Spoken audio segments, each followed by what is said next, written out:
Ndashima Imana cyane kuvyo Imana inkoreye ubunyene mu kanya. Nari natumiwe n'umukozi w'Imana wo ngaha. Nari namubwiye ibibazo mfise. Ariko sinigeze ndamubwira ko mfise ibibazo vy'ubugwayi. Hama rero je ndatonda ngaho sinari nsanzwe nsengera ngaho. Ndatonda ahanyeretse nyene ntonda nshikiriwe.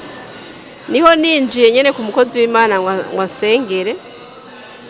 Je nari njanye gusa n'ibibazo n'ibindi bibazo vyerekeye umuryango. Hama ariko nari mfise ikibazo c'ubugwayi nyene bumereye nabi cane. Hamwe bumbuza gukora ibintu nkuko ndabigomba. Nari mfise ikibazo c'amafyigo akajaniranya n'amaguru n'ingingo zose. Mu ngingo numva ndemerewe ntashobora gukora ikintu. No muri dushe sinari nkiyakora, ngize ndahakora nahakora nicaye hasi. Vyari bimaze igihe kitari gito. Hanyuma mugabo ivy'amafyigo vyari vyongerekanye muri ino minsi. Hama rero je urumva ko nari navuye muhira ata kibazo c'ubugwayi nari nje kuvuga, ariko cari kimbangamiye. Hanyuma nshinjira kozi w'Imana wazi ko ataco wanza kumubwira. Atanguye kunsengera ataraheza na phrase acambwira ko mfise ikibazo c'amaguru. Ndamwerekanye negena ngwaye. Buno nyene acarampagurutsa anjana ku bakozi b'Imana ngo bansengere. Niko baransengeye akanya katari gato. Hanyuma ndagira ama exercice ntahora nshobora kugira kunama ntivyakunda neza kandi ingingo numva ko ntagira inguvu. Baje kusengera cyane niyumvamwe inguvu. Hanyuma barambwira nuname nunamwaya munini. Ndasubira nunamwaya munini basubira barasengera umugongo ncunamye. Nukuri nta nakadurere nakamwe nasuye kumva. Sinashobora kunama. Ndakubwiye ko ntari ngikora mu nzu jewe. Mugabo je ndavye umwanya namaze nunamye ndumva ko nobishobora neza. Kandi mu kubabwira ngo bansengere yababwiye ati aza kuva ngaha akize agenda ashinze n'intaye. Kandi rero niko bigenze. Rero Yesu abaho umugisha abansengeye na pasiteri muhe umugisha. Nje ngaha rero naharangiwe n'umuhungu w'umugenzi. Umuhungu dusanzwe tubana hafi bivanye n'ubuzima tubayemwo hari vyaduhuje turayaga. Hama acandangira ngaha muri repentance. Hari haciye iminsi itari mike ariko nayimaze kuhaza, ariko ntivyakunze ko umwanya wose noba nashobora kuba ndi ngaha. Hama yarambwiye ko bivanye n'ivyo twayaze ko nje ngaha ntoshobora gusengerwa hama nkaruhuka. Nari mfise ibintu vyinshi bigize iminsi bimbujije amahoro. Hariho ivyahane ngize iminsi ndemwo, akaba n'ibindi bintu bindi byari bimpangayishije. Ariko nagira ubuntu n'Imana ndashika ngaho no munsi. Hama ngishika ngaha kubera ritari rya mbere nashitse meze nk'uhazi kuko ubwa mbere nkiza naraje hama ndaba mujya mwanya w'amasengesho wa dimanche hama ndataha. Ariko ndebuka ko mengo hariyo anseite samedi nigeze kuza ngaha, ariko mugabo nta birebire cyane vyahabaye naciye ntaha. Ariko no munsi umbere itariki idasanzwe kuko uko naje meze ndumva yuko no munsi vraiment numva nera muri make, kuko nabaye mu mwanya wo gusengerwa ndaronka ingene nshobora kuba notura imitwaro yanje. Kuko umva ubwo bwa mbere hoho naraje hama ndataha kuko nigeze gusaba ingene noshobora kugira umubonano, ariko mugabo ntivyakunze ko nshobora kuba noronka nanihuta cyane muri make. Rero ubunye twavuganye n'abakozi b'Imana mizi neza nasengewe, kandi no n'ibindi bitaraboneka mu biboneka. Ndazi ko mu bitaboneka ho biramaze kuba biboneka. Hama nizigiye yuko ngiye kugirirwa neza gusumba uko niyumva no munsi. Hama jene navukiye mu muryango wa Pentecote. Hama ariko uko niyumva no munsi numva ko ngiye kuba muri repentance mu mutima ndumva yuko ariho muhira nkwiye kuba noba.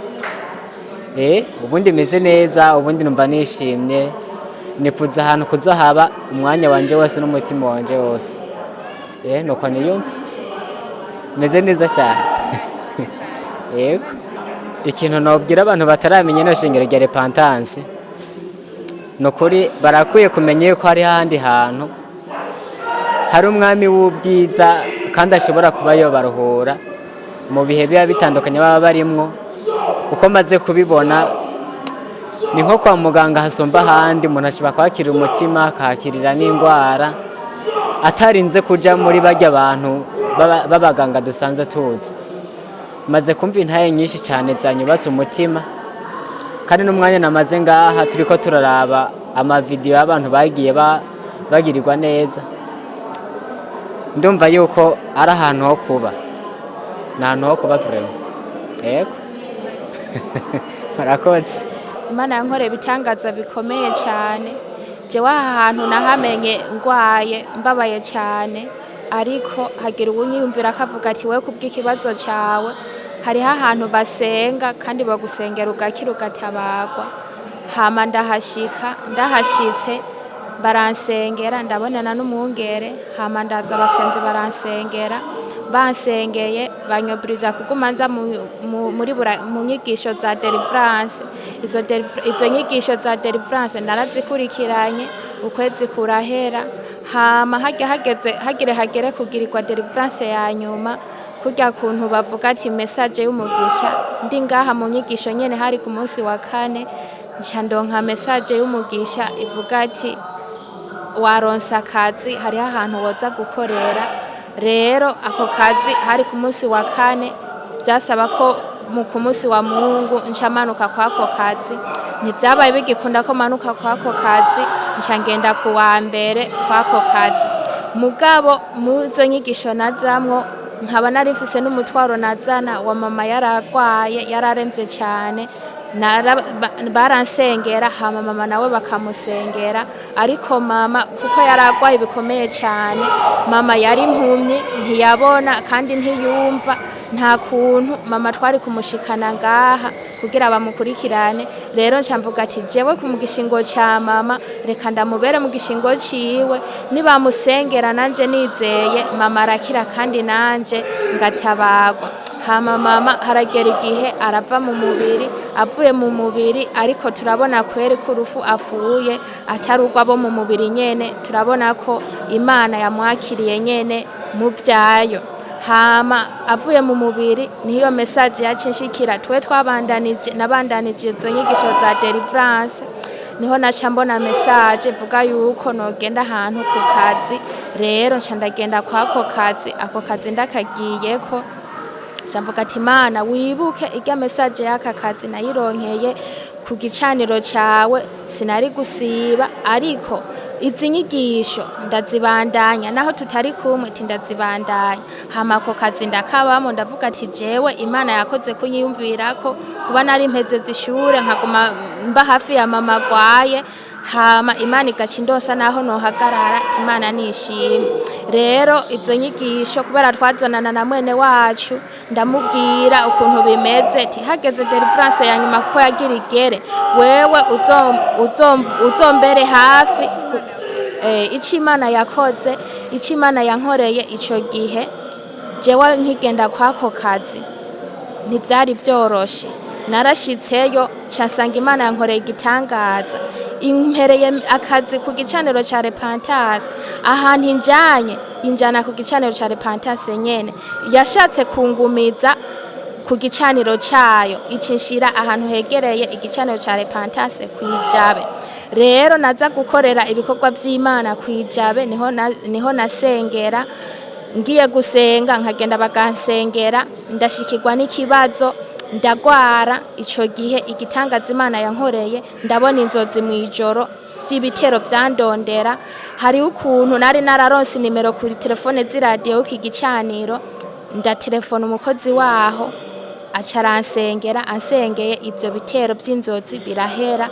Mu nyuma haraza ibindi bitero bindondera, ndagenda ku gicaniro ca Repentance kuijabe baransengera bansengeye ico gihe ntivyari vyoroshe ndagwara cyane abazimu barankubita ndagwara ndumva bitoroshe hama baransengera birandekura ndataha ntashaho nkorera mu nzira birankubita bigomba kunigura mu izosi mbona ibintu binkanyagura mu izosi bigomba kuniga ndasenga ati Imana ufashe nshika ahantu nkorera Imana iranshoboza ndashika ahantu nkorera babonye nshikangwa barambaza wewe dirubaye kibigenze gute tijewe ndagwaye nca ntora nimero z'abakozi b'Imana nari mfise hano umukozi w'Imana yitwa Frederico nta nuwonzi gusa namumvise ku radio nca ndatelefona ko nari mfise telefone ndamutelefone jewe mvuye kwishengera hanaha nagwariyeyo bansengeye ariko abazimu basubiye kunkubita mu nsengera cambwira ati fata aho babara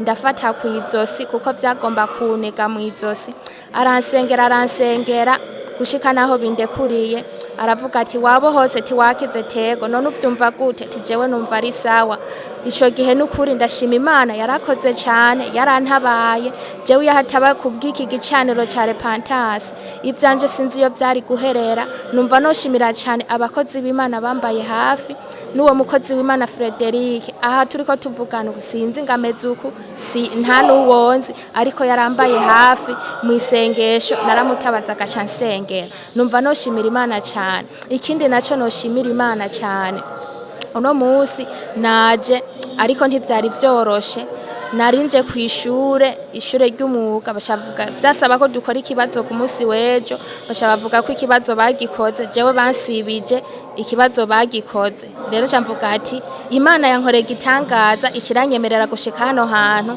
ko navuga ati ngende bansengera naje numva bitoroshe umutima wakwiruka cyane kubera narisangana ikibazo cy'umutima umutima wakwiruka mu masigo nacikagurika ariko ndashimiye Imana kugeza iyi saha nicaye ku iki gicaniro numva mu mutima mfise amahoro umutima wanje uratekanye Imana y'igicaniro Imana yewe umwungere wacu ihabwa ishimwe n'icubahiro kandi umwungere wacu Imana izomuherezo ryiza abasenzi bo ku iki gicaniro n'abasenzi bo ku gicaniro ca Repentance kwijabe bambaye hafi nabonye Imana izobaherezo ryiza ugushima kwanje nuko Imana ibampera umugisha.